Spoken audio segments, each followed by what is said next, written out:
Hey everyone, welcome to my channel Biotronics. तो आज हम पढ़ेंगे एक बहुत ही इम्पोर्टेंट टॉपिक जिसका नाम है राउंडिंग ऑफ। राउंडिंग ऑफ अब एक बहुत ही इजी और इम्पोर्टेंट टॉपिक है, और ये अब इम्पोर्टेंट इसलिए थोड़ा होता जा रहा है क्योंकि कुछ कॉम्पिटिटिव एग्जाम में इससे क्वेश्चन पूछे जा रहे हैं। जैसे अभी री नीट 2026 हुआ था, तो उसमें दोस्तों एक क्वेश्चन राउंडिंग ऑफ से आया था।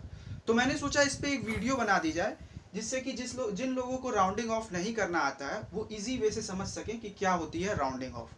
तो चलिए स्टार्ट करते हैं वीडियो। और आप पीछे देख रहे होंगे कि मैं एक ये राउंडिंग ऑफ की डेफिनेशन लिख के लाया हूँ, क्योंकि राउंडिंग ऑफ करने से पहले ये जानना जरूरी कि राउंडिंग ऑफ होता क्या है। तो चलिए देखते हैं। ये पीछे मैंने लिखा हुआ है, rounding off is the process of replacing a number nearest simpler value while keeping the close to the original number. इसका क्या मतलब है? अब ये तो मैंने इंग्लिश में पढ़ दिया, तो आप सिंपल ये समझिए, राउंडिंग ऑफ का मतलब होता है किसी वैल्यू को उसके सिंपलेस्ट और नियरेस्ट वैल्यू के आसपास लिख देना ही राउंडिंग ऑफ कहलाता है। तो अब आप ये स्क्रीनशॉट ले लीजिए और मैं इसको अब इरेज करूंगा और आपको एग्जाम्पल के साथ उसके रूल समझाते जाऊंगा, जिससे आपको क्लियर हो जाएगा कि राउंडिंग ऑफ कैसे किया जाता है और राउंडिंग ऑफ क्या होता है। तो चलिए आप इसको नोट करिए और अब मैं इसको इरेज करने जा रहा हूँ। ठीक है,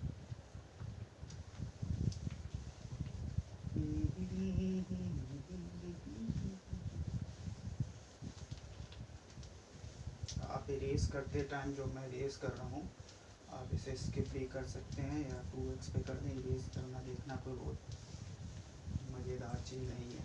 चलिए, तो अब मैं आपको कुछ एग्जाम्पल यहाँ लिखूंगा और उसके साथ साथ आपको रूल समझाता जाऊंगा राउंडिंग ऑफ के, जिससे आपको और भी क्लियर हो जाएगा। तो जैसे मैं फर्स्ट एग्जाम्पल यहाँ पर लिखूंगा 3.26। अब मैंने यहां पर लिखा 3.26। तो अकॉर्डिंग टू फर्स्ट रूल के हिसाब से ये कहता है कि अच्छा, मैं पहले ये लिख दूं कि राउंडिंग ऑफ किस डिजिट के लिए कर रहे हैं।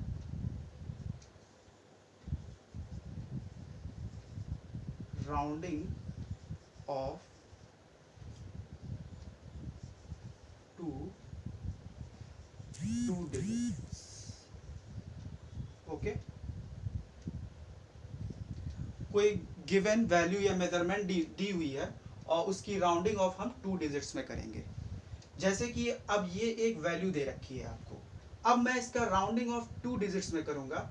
तो यहाँ पे फर्स्ट रूल ये आ जाता है कि अगर थर्ड फिगर आपका ग्रेटर देन 5 है, तो जब मैं राउंड ऑफ करूंगा तो जो सेकेंड फिगर है उसमें +1 ऐड कर देंगे। सेकेंड फिगर में +1 ऐड कर देंगे। फॉर एग्जाम्पल आप ये देखिए 3.26 दिया है, अगर मैं इसे राउंड ऑफ करूंगा तो आप 6 यहाँ देख सकते हैं कि ग्रेटर देन 5 है। If the 6 is greater than 5, then we round off and second figure, in the second figure we add +1। तो आप ये देखें कि हम इसको +1 ऐड करके जब राउंड ऑफ करेंगे 2 सिग्निफिकेंट फिगर में, तो इसे हम 3.3 लिख देंगे। ठीक है, ये हो गया फर्स्ट रूल। मैं आपको अभी सारे रूल लिखवाऊंगा पूरा, लेकिन उसके पहले मैं आपको चाहता हूं कि ये सारे रूल पहले एक बार समझा दूं, तो और समझाने के बाद फिर से जब लिखवाऊंगा तो वो अच्छे से रिवीजन हो जाएगा। अब आते हैं सेकेंड रूल पे। सेकेंड रूल क्या कहता है कि जैसे एक वैल्यू दे रखी है आपको, मान लेते हैं 4.34। अगर थर्ड फिगर की वैल्यू, थर्ड फिगर यानी कि ये थर्ड फिगर की वैल्यू लेस देन 5 है, यानी कि 5 से कम है, तो जब मैं राउंड ऑफ करूंगा तो second figure as it is वैसा ही रहेगा, यानी सेकेंड फिगर में कोई भी चेंज नहीं करेंगे। इसको इजीली हम इस तरह से लिख सकते हैं, जैसे 4.34 दिया है, 4 is less than 5, so we can not change any digit in second figure. Okay, then we write as it is, यानी कि second figure remain same, second figure में नो चेंज। तो जैसे 4.34 दिया रहा था, तो हमने इसको 4.3 लिख दिया, इसमें कोई चेंज नहीं हुआ। लेकिन यहाँ ग्रेटर देन 5 था, 6 आप थर्ड फिगर देख सकते हैं ग्रेटर देन 5 था, तो मैंने इसमें +1 ऐड किया और 3.3 राउंड ऑफ करके लिख दिया। अब थोड़ा थर्ड जो रूल है वो थोड़ा आप लोग ध्यान से सुनिएगा क्या होगा। थर्ड रूल में हम जैसे लिख देते हैं 5 5.35। अब क्या होगा, जैसे कि अगर कोई वैल्यू दे रखी है और उसके आगे कोई भी नॉन जीरो डिजिट लिखी है, जैसे कि 5.35 के आगे हम ये मान लें कि लिखा हुआ है 5.351 या माने 2 या माने 3, कोई भी नॉन डिजिट वैल्यू हम अगर मान लें, तो जब मैं इसका राउंड ऑफ करूंगा तो इसको राउंड ऑफ करते समय, जैसे मान लिया मैंने 5.351 एक नॉन जीरो डिजिट दे रखी है, तो सिंपली इसको जब राउंड ऑफ करेंगे तो मैं यहाँ पे सेकंड फिगर में +1 ऐड कर दूंगा, जैसे 5.4। इसको 2 फिगर में मैंने राउंड ऑफ किया, और अगर यहाँ पे जैसे कि ये मैंने जैसा बताया कि नॉन जीरो वैल्यू दे रखी है, इसको इजीली राउंड ऑफ करके सेकंड फिगर में +1 ऐड करके मैंने लिख दिया। तो इजीली आपको ये बात समझ में आ गई होगी कि अगर नॉन जीरो वैल्यू दे रखी है तो क्या होगा। अब मान लेते, अब क्या होगा, अगर 5.35 इक्वल टू 5 अगर ऐसे ही आ जाए और जीरो आगे दिख दिया हो, जैसे कि अब यहाँ पे फिर फोर्थ रूल आ जाता है। फोर्थ रूल के अकॉर्डिंग अगर 5.350 ही दे रखा हो तो क्या करेंगे, तो अब जब जीरो दे रखा होगा तो यहाँ पर दो रूल आएंगे, केस ए और case B.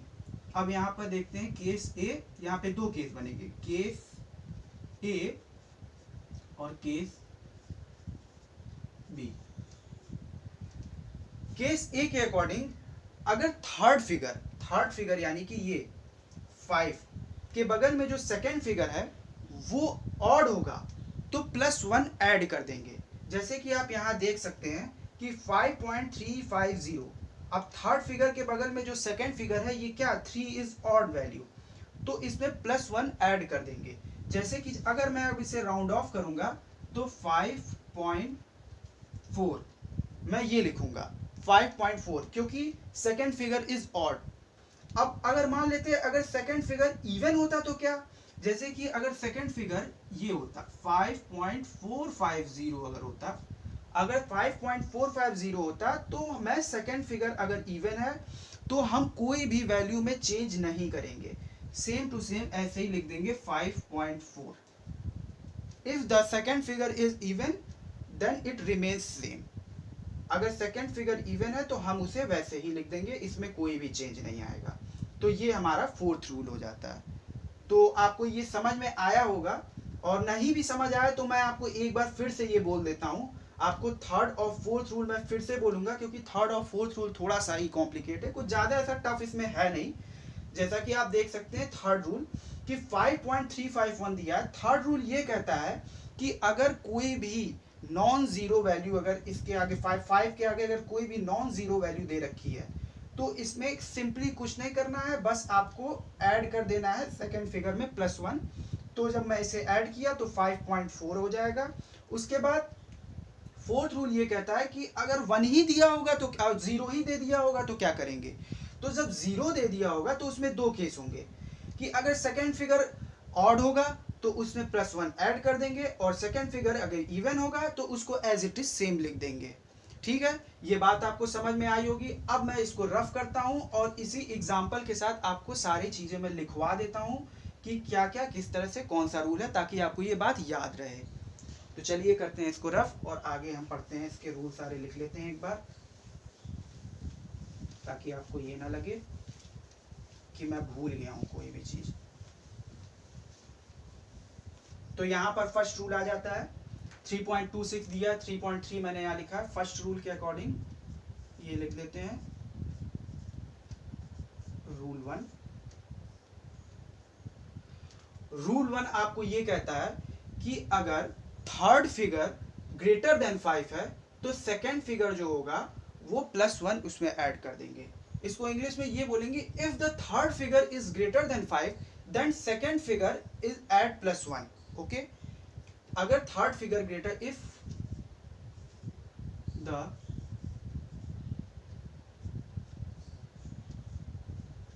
Third figure is greater than 5 अच्छा, मैं ग्रेटर देन 5 को इस तरह से डिनोट कर दूं तो आप लोगों को कोई प्रॉब्लम मुझे लग रहा है नहीं होनी चाहिए। तो ये थर्ड फिगर को ग्रेटर देन 5 को मैंने इस तरह से डिनोट किया। तो if the third figure is greater than 5 then in second figure is increased by, then second figure is increased by 1. Then second figure is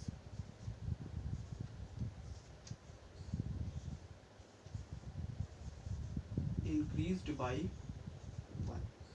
Increased by 1 से क्या कहने का मतलब है कि अगर थर्ड फिगर ग्रेटर देन 5 है तो सेकेंड फिगर 3.2 में अगर +1 ऐड कर देंगे तो 3.3 हो जाएगा। फॉर एग्जाम्पल आप ये देख सकते हैं, एग्जाम्पल के लिए 3. दूसरा एग्जाम्पल ले लेते हैं, इससे और क्लियर हो जाएगा। दूसरा एग्जाम्पल जैसे कि हमने ले लिया 5.27। अब 5.27 में आप देखेंगे कि 7 is greater than 5, then we increase, then the second figure is increased by 1। समझ गए होंगे आप। यहाँ पर सेकेंड फिगर 5.3, राउंड ऑफ करेंगे तो इसको 5.3 लिख देंगे। अब रूल नंबर सेकेंड देखते हैं।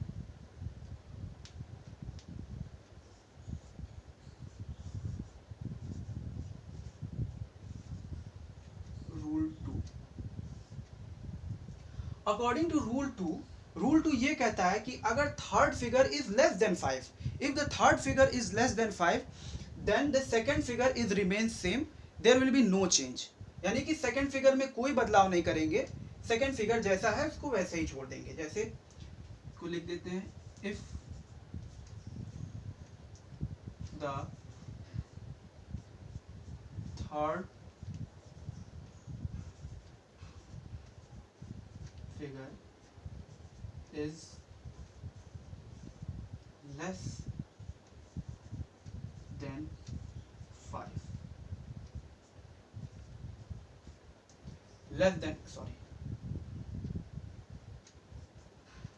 if the third figure is less than 5 then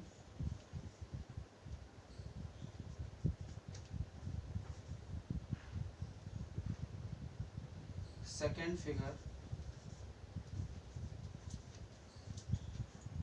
remains same, there will be no change in second figure after rounding off. Rounding off करने पर सेकेंड फिगर में कोई चेंज नहीं करेंगे। इसको हम एग्जाम्पल के थ्रू आपको एक समझा देते हैं। जैसे कि यहाँ पर एग्जाम्पल कैमरा से विजिबल है कि नहीं ये मुझे समझ में नहीं आ रहा, तो मैं क्या इसको ऊपर लिख दूँ? यहाँ पे लिखता हूँ, आई थिंक यहाँ पे कैमरा से विजिबल होगा। तो यहाँ पर एग्जाम्पल एक लिखते हैं, छोटा सा एग्जाम्पल आपको दे सकते हैं हम, जैसे कि 6.44 में आप देखेंगे कि third figure is less than 5 है। तो अगर ये लेस देन 5 है तो हम सेकेंड फिगर में कोई भी चेंज नहीं करेंगे, उसको एज इट इज वैसे ही लिख देंगे। तो यहाँ पर हम लिख देंगे इसको 6.4, आफ्टर राउंड ऑफ मैंने यहाँ पर इसको 6.4 लिख दिया। ठीक है, तो आपको ये बात समझ में आ गई होगी। अब मैं इसको ऊपर रफ करने जा रहा हूँ और रूल नंबर 3 लिखूंगा। तब तक आप ये नीचे का नोट कर लिए होंगे पूरा, और नहीं नोट किए होंगे तो आप, मैं यहाँ हट जा रहा हूँ, आप स्क्रीनशॉट ले लें। अब उसके बाद मैं आपको रफ करके अब रूल नंबर 3 लिखवाऊंगा। तो चलिए बढ़ते हैं आगे और रूल नंबर 3 देखते हैं क्या होगा। इसको रफ कर दे रहे हैं।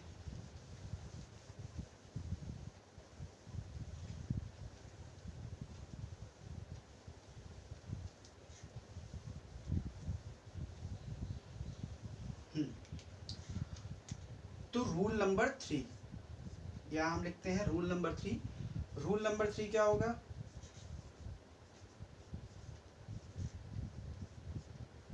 अब ये थोड़ा आप ध्यान समझिएगा।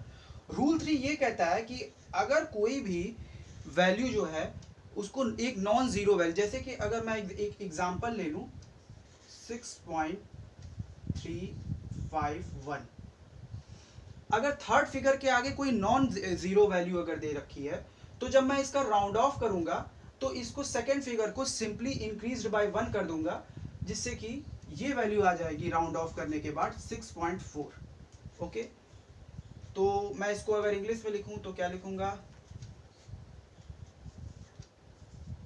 If any non zero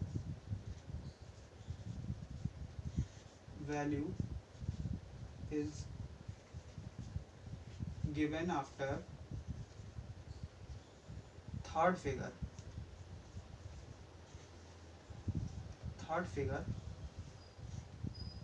then after round off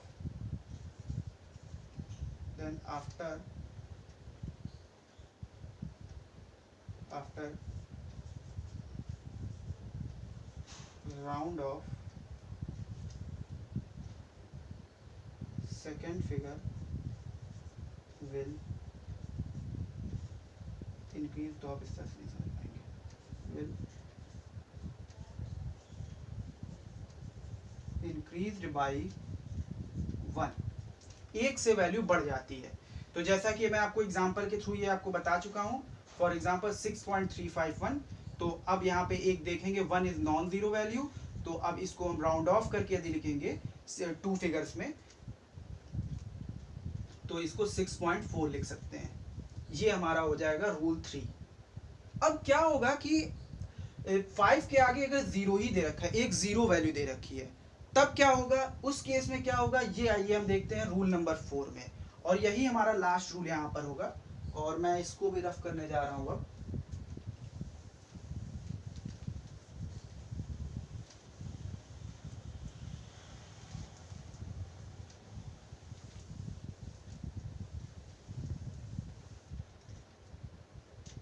ये आ गया रूल नंबर 4।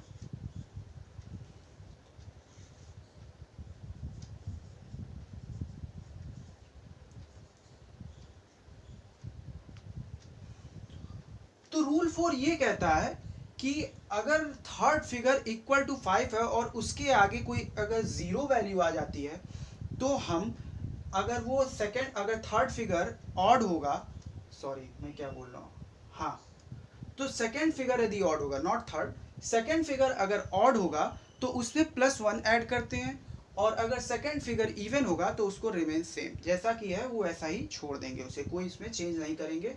इसको मैं आपको एग्जांपल के थ्रू फिर से एक बार समझाऊंगा, जो कि आपको इजीली समझ में आ जाएगा। अब ये लिख लेते हैं,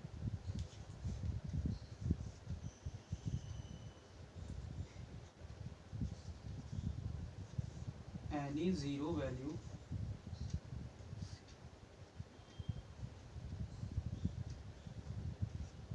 if zero is given after third figure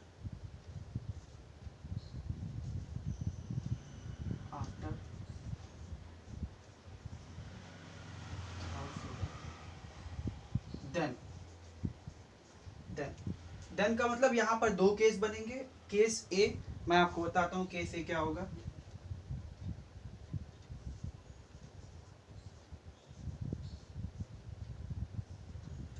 case ए के अकॉर्डिंग है, if second figure is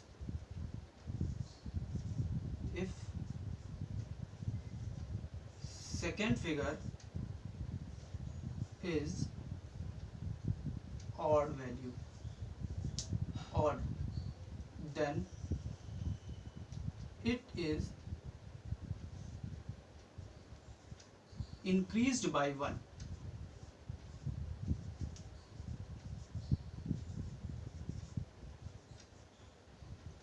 Then it is increased by 1.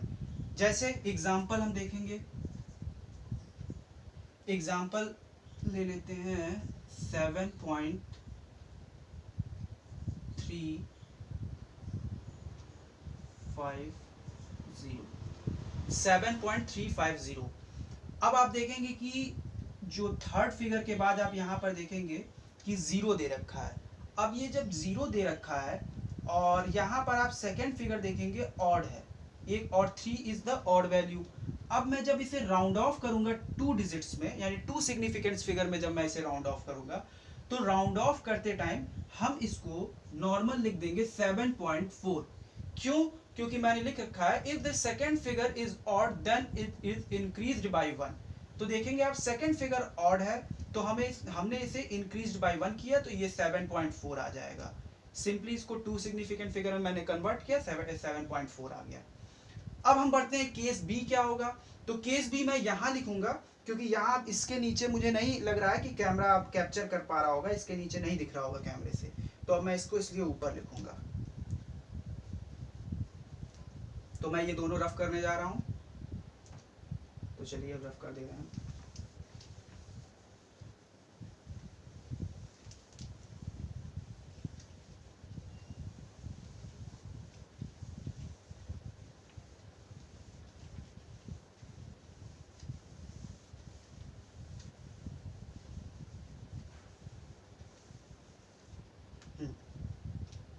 तो अब मैं केस बी लिखने जा रहा हूं, रूल नंबर 4 का ही केस बी है।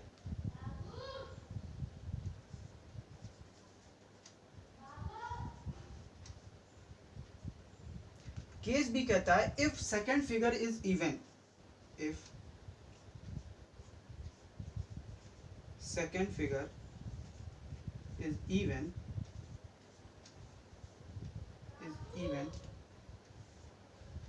then it will be remain same, then it will remain same। तो वो रिमेन सेम रहेगा, जैसा है वैसा ही रहेगा, उसमें कोई चेंज नहीं करेंगे।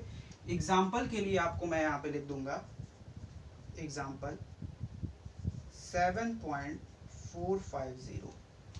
अब आप यहाँ पर देख रहे होंगे सेकंड फिगर जो है यहाँ पर इवन है, तो इसलिए इसमें कोई भी चेंज नहीं करेंगे। जब मैं इसको राउंड ऑफ करूंगा तो इसको एज इट इज वैसे ही लिख दूंगा 7.4, इसमें कोई भी चेंज नहीं करेंगे। तो आपको उम्मीद है कि ये भी बात समझ में आ गई होगी। ये सारे 4 रूल थे, ये 4 रूल राउंड ऑफ के होते हैं। अगर आप इन 4 रूल को याद रखेंगे तो आपके कोई भी क्वेश्चन गलत नहीं होंगे। अब मैं यहाँ पर एक नीट में आया हुआ क्वेश्चन आपको डिस्कस करूंगा, जो कि नीट में अभी रीनीट 2026 में आया था, वो मैं डिस्कस करने जा रहा हूं। तो आप वो पढ़िए जरा। एक क्वेश्चन लाया हूं रीनीट 2026 का। तो जैसा कि आप यहाँ इसको पढ़ सकते हैं, the number of 17.0145 and 21.0235 were rounded to 3 figures. The decimal point of the resulting number is respectively are. और यहाँ पे इसके ये 4 ऑप्शन दिए हैं। तो जैसा कि मैंने आपको समझाया था अभी राउंडिंग ऑफ कैसे किया जाता है, उन्हीं रूल्स का यूज़ करेंगे और उन रूल का यूज़ करके ये वेरीफाई करेंगे कि क्या मैंने सही समझाया था कि नहीं और इससे आंसर आ रहा है कि नहीं। तो चलिए स्टार्ट करते हैं इसको सॉल्व करना। और सबसे पहले हम इसमें ये ध्यान से पढ़ेंगे कि इसमें लिखा क्या है। इसमें ये लाइन बहुत इंपॉर्टेंट लाइन है, were rounded to 3 figure after the decimal point. Decimal point के बाद में 3 फिगर तक उसे राउंड ऑफ करना है, इसका मतलब ये है। तो ये लाइन हम बहुत ध्यान से पढ़ें, इसी लाइन में ही सब कुछ छिपा है। Were rounded to 3 figure after the decimal point the resulting number respectively are. तो चलिए हम देख लेते हैं नंबर को। तो ये मेरे सामने दे रखा है 17.0145। अच्छा मैं इसको इधर आके लिखूँ तो ज़्यादा सही रहेगा। तो पहला हम क्वेश्चन देखते हैं, 17.0145 दे रखा है। अब मैं इसको राउंड ऑफ करूंगा। तो राउंड ऑफ करने में हम याद करेंगे जो मैंने वो रूल नंबर 4 बताया था। रूल नंबर 4 का केस नंबर बी है ये। तो वहाँ case number B, rule number 4 का केस नंबर बी के अकॉर्डिंग वो ये कहता है कि अगर कोई भी वैल्यू हमें राउंड ऑफ करनी है तो उसकी प्रीवियस, और वो 5 है, इक्वल टू 5 है, तो उसकी प्रीवियस वैल्यू हम देखते हैं। प्रीवियस वैल्यू अगर इवन होगी तो उसको राउंड ऑफ करके एज इट इज़ वैसे ही लिख देंगे। जैसे कि आप ये देखेंगे मैंने वहाँ पे 3 सिग्निफिकेंट फिगर में हालांकि आपको समझाया था। तो 3 सिग्निफिकेंट में क्या था कि अगर लास्ट फिगर यानी थर्ड फिगर जो है वो अगर 5 ही है, इक्वल टू 5 है, या अगर वो 0 इसके मान ले, इसके आगे 0 मान लेंगे, 0 हमने समझाया था लिख के, 0 मान ले तो कोई प्रॉब्लम नहीं है उसमें भी। तो वो इक्वल टू 5 है, और अगर वो इक्वल टू 5 है तो उसकी प्रीवियस वैल्यू देखते हैं। प्रीवियस वैल्यू यदि इवन है तो उसको एज इट इज़ वैसे ही राउंड ऑफ करके लिख देते हैं। यानी अगर ये इवन है, देखिए ये 4 इवन है और हमको कह रहा है कि 3 डिजिट तक हमको राउंड ऑफ चाहिए, 3 फिगर ये लिखा ना, तो यही इसीलिए मैंने कहा कि ये इंपॉर्टेंट है। ये 3 फिगर लिखा है और हमें 3 फिगर तक राउंड ऑफ करना है, तो इसको 17.014 लिख देंगे। क्यों लिख देंगे? क्योंकि मैं आपको पहले भी समझा चुका हूँ, फिर से समझा रहा हूँ कि इक्वल टू 5 है, ना ये 5 से लेस है ना ये 5 से ग्रेटर है, तो इसलिए रूल नंबर 4 हमने यूज़ किया। और रूल नंबर 3 तो आपको पता ही है, मैंने समझाया था इसकी अगर नॉन ज़ीरो अगर कोई वैल्यू लिखी रहती और एक और, तो उसमें थर्ड फिगर में जो है, अब फिर यहाँ पे हम यहाँ पे पॉइंट डेसिमल के बाद जो थर्ड डिजिट है उसमें +1 कर देंगे। लेकिन यहाँ पर 5 ही है, इक्वल टू 5 है, और ये इसका थर्ड फिगर प्रीवियस वैल्यू आप देख सकते हैं इवन है, और इवन है तो इसलिए हमने यहाँ पे 17.014 लिख दिया। उसके बाद सेकंड हम देखते हैं, सेकंड में क्या केस है, कौन सा केस लगेगा, 21.0235। ये भी आप देख सकते हैं आफ्टर थर्ड फिगर के बाद, इसमें यहाँ पर लिखा डेसिमल के बाद जो थर्ड फिगर है उसके बाद यहाँ भी लिखा है 5, ये भी वही केस है। अब लेकिन यहाँ पे ये केस ए है, रूल 4 का केस नंबर ए है ये, क्योंकि यहाँ पर देखिए ऑड वैल्यू दे रखी है। जब ऑड वैल्यू दी रहती है तो उसमें मैंने जैसा कि बताया +1 ऐड कर देते हैं। तो इसको जब मैं राउंड ऑफ करूँगा तो राउंड ऑफ करने के बाद 3 डेसिमल तक राउंड ऑफ करना है, जो कि यहाँ दे रखा है 3 फिगर तक राउंड ऑफ करना है, तो थर्ड फिगर तक राउंड ऑफ करेंगे 0, 2, और जो कि ये ऑड है तो इसमें +1 कर देंगे 0, तो 21.024 ये आ जाएगा। और इसका आंसर है 17 पॉइंट राउंड ऑफ करके लिखेंगे 17.014। अब देखते हैं यहाँ ऑप्शन में कोई ऐसा है क्या। पहला ऑप्शन पढ़ते हैं 17.014, हाँ, एंड 21.023, तो ये गलत हो जाएगा। ये तो सही है लेकिन यहाँ पे 23 नहीं होगा, क्योंकि यहाँ पर ये ऑड वैल्यू है तो मैंने इसको राउंड ऑफ करके 4 लिख दिया। उसके बाद बी ऑप्शन पढ़ते हैं 17.014 एंड 21.024, हाँ ये ठीक है कि 17.014 और 21.024 ये ऑप्शन ठीक है। उसके बाद अब ये ऑप्शन तो ऑब्वियसली गलत ही होंगे, क्योंकि नीट में तो सिंगल करेक्ट आता है, तो ये ऑप्शन तो गलत है। जैसे 2.23 लिखा हुआ है, यहाँ पर 24 लिखा हुआ है, तो ये 23 गलत है, यहाँ पर ये 5 लिखा हुआ है तो ये गलत हो जाएगा। तो इसका ये ऑप्शन सही होगा। तो ठीक है दोस्तों, ये आज की रही राउंड ऑफ की वीडियो। मैंने एक क्वेश्चन भी आपको डिस्कस कर दिया, और जितने मैंने रूल बताए हैं अगर आप उसी को अगर ठीक से पढ़ लेंगे तो आपका कोई भी ऐसा क्वेश्चन नहीं है जो कि नीट लेवल तक का, तो कोई ऐसा क्वेश्चन नहीं जो कि आप बाहर से आए और आप ना कर पाएँ। तो ठीक है, इसी के साथ आज की क्लास ख़त्म करेंगे। और क्लास ख़त्म करने से पहले आपसे ये एक बात कहना चाहूँगा कि कोई भी आप जब नया काम करते हैं तो उसमें फेल होने से कभी मत डरिए, क्योंकि अगर आप फेल होने से डर जाएंगे तो जो बंदा कभी फेल नहीं हुआ है वो कभी सक्सेसफुल भी नहीं हो सकता। तो फेल होने से इसलिए ना डरिए। लोग क्या कहेंगे इसके लिए हमें कभी नहीं डरना है, क्योंकि लोगों का काम तो है हंसना, तो वो हंसेंगे फिर आपको धीमे धीमे फॉलो करेंगे और फिर आपको आपके ही पीछे वो चलने लगेंगे। तो इसीलिए कोई भी नया काम करिए तो आप फेल होने से ना डरिए। लोग क्या कहेंगे इसके लिए आप कभी ना डरिए, और जीवन में अपने आगे बढ़ते जाइए। आप जरूर एक न एक दिन सक्सेसफुल होंगे, चाहे वो कोई भी लाइन हो, चाहे वो पढ़ाई हो, चाहे आपका कोई करियर बिल्डिंग हो। इन सब चीज़ों में आपको कभी नहीं घबराना है और जीवन में हमेशा आगे बढ़ते रहना है। तो इसी के साथ बहुत बहुत धन्यवाद।